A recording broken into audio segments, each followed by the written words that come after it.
Okay, welcome back to another Sabbath School lesson. This week is going to be over lesson 7. We're going to be going over the covenant and Abraham. The memory verse for this week is going to be taken from Genesis chapter 15 and verse 2. And it says, "But Abraham said, Lord God, what will you give me, seeing I go childless, and the heir of my house is Eliezer of Damascus?" So this week's Sabbath School lesson is going to take up chapters 15 through 19. So there is a lot of information kind of slammed into this lesson. You're really not going to get a chance to go over all of it. So what we're going to do here is basically try to just break it down to 4 main key areas. The first main area is going to be Abraham and God's blood covenant.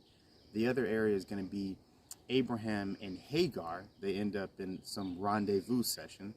Abraham and the mysterious visitors, also Abraham and Sodom and Gomorrah. So we got 4 main key areas. We're not going to be able to really dive into all of them too deeply, but just kind of get the main key points here. So if you look at the Abraham and God's blood covenant and Abraham and Hagar, they're 2 different stories, but there's a huge point coming out of both of them. So here's what happens. To begin off the chapter 15, God comes over to Abraham, and he's trying to basically engage Abraham about what's happened. There's like a ton of gnats around me. It's crazy.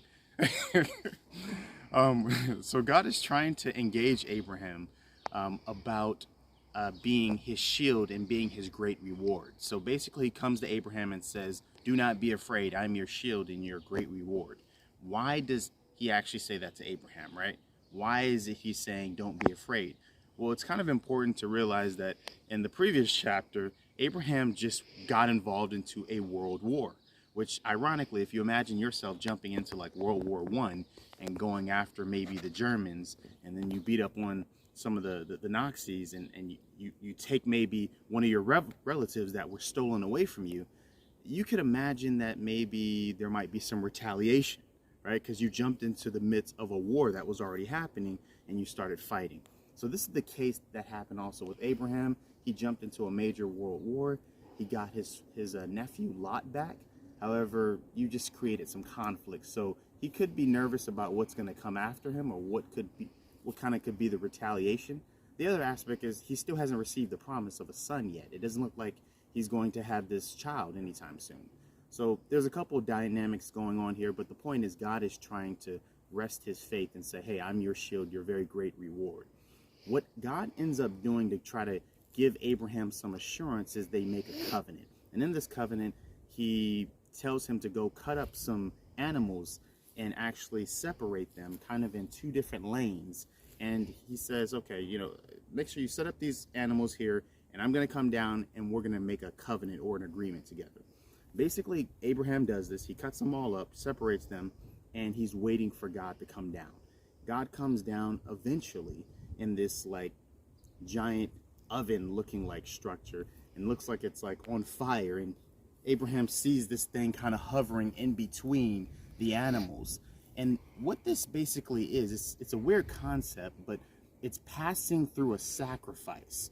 And typically in Near Eastern philosophy, what would take place is that you would have 2 individuals that when they came into an agreement that was a serious agreement, these 2 individuals would walk together in the midst of these sacrifices. It's basically saying that, hey, we're making an agreement today, and if one of us don't fulfill our side of this agreement, then that person must die. So if Abraham doesn't fulfill his side of the agreement, Abraham must die. If God doesn't fulfill his side of the agreement, God must die. What's interesting is God never broke his side of the covenant, but he still ended up dying. That goes to show you that he actually died because we broke our side of the covenant.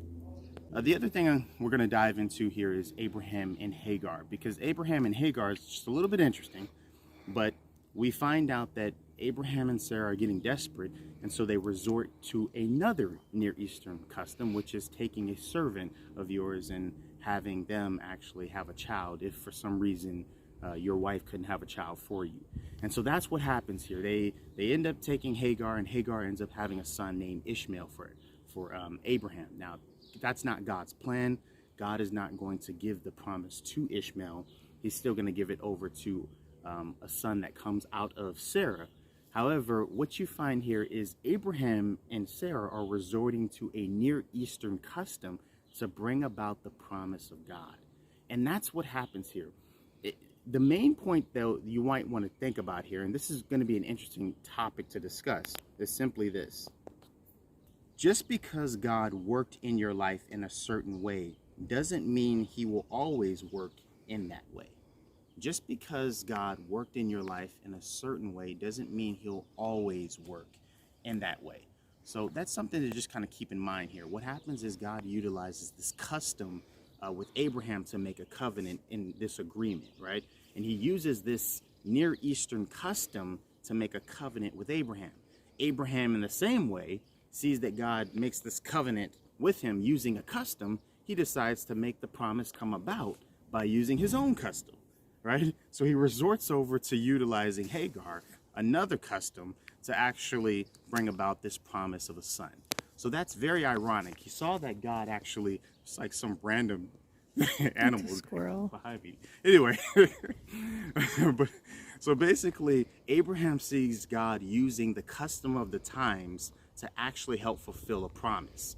And so he decides to take the same custom in a different way and help and try to help come about a promise as well. So just kind of keep that in mind. The way that God works with you may not always be the same way he works with you in all aspects of your life. All right. Okay, so our third point is going to be Abraham's visitors. Now, this is a big key area. I'm not going to spend much time on this at all, but I just want you to notice this powerful concept, because there are some visitors that come around in Abraham's region, and he sees them from a distance, and he starts to take off running to come and meet them. He doesn't even really know if they're coming toward him or not. They might just be passing by, but he goes out and meets them and invites them in to be kind of hospitable. They end up being heavenly sent messengers that carry a message for him about the birth of his son that's going to be happening, this promise. Now, the reason why this is important is because of one main principle here, and I want you to not forget this. Some blessings you cannot receive unless you are willing to embarrass yourself so you can uplift someone else. Now, this is a powerful concept, and why do I say that specifically? Because at least in that custom of the day, old men didn't run. If an old man ran in Near Eastern, actually I even think I don't know if it's like that even to this current day, but especially back then, old men in that part of the region, they would not run at all. If they ran, it was considered shameful, right? So they didn't want to bring shame on themselves and shame on their families. They did not run. That's just the nature of the custom of the time. So Abraham takes off running to meet these visitors and essentially shaming himself to go and actually be hospitable to another person. And that's why I said that this is a huge point, because it goes to show how far Abraham would go just to show someone hospitality. So again, the point is simply this. Some blessings you can't receive unless you are willing to embarrass yourself so you can uplift someone else. There are some things that you can't receive in your life unless you're willing to embarrass yourself so you can uplift someone else. Are you willing to put yourself to shame in order to lift someone else up? I have one more point for you, and this is a profound meditation. This is about Sodom and Gomorrah. You remember the story of Sodom and Gomorrah, and essentially God goes down and he basically destroys the region. What's interesting is that Lot is in that region. Of course, Lot is rescued out of it. So the problem is simply this. You remember that Lot and his servants started having issues with Abraham. Actually, really, it's Lot's servants started having issues with Abraham. And what ends up taking place is that Abraham and Lot decide to split. However, the servants who left with Lot and went down into Sodom and Gomorrah, ironically enough, noticed that they didn't come out of Sodom and Gomorrah. It seems like something strange has taken place here, that Lot has carried a group of people down to Sodom and Gomorrah, but only Lot and his daughters come out, and even his wife is lost in that. And that decision to leave Abraham, that person who has the promise, ends up costing some people their own salvation. And here's a question that I have for you particularly. What decisions are you making that could change the future of others? What decisions right now could you be making that are changing the future of others? Every one of us, each and every day, are making some sort of decision, whether great or small, but it's shaping someone else's life and someone else's journey. And right now, you could be making that decision today. Again, what decisions are you making right now that could be changing the future of others? Hopefully you got something out of this. I'm Oswald, and this is Profound Meditations Sabbath School Summer.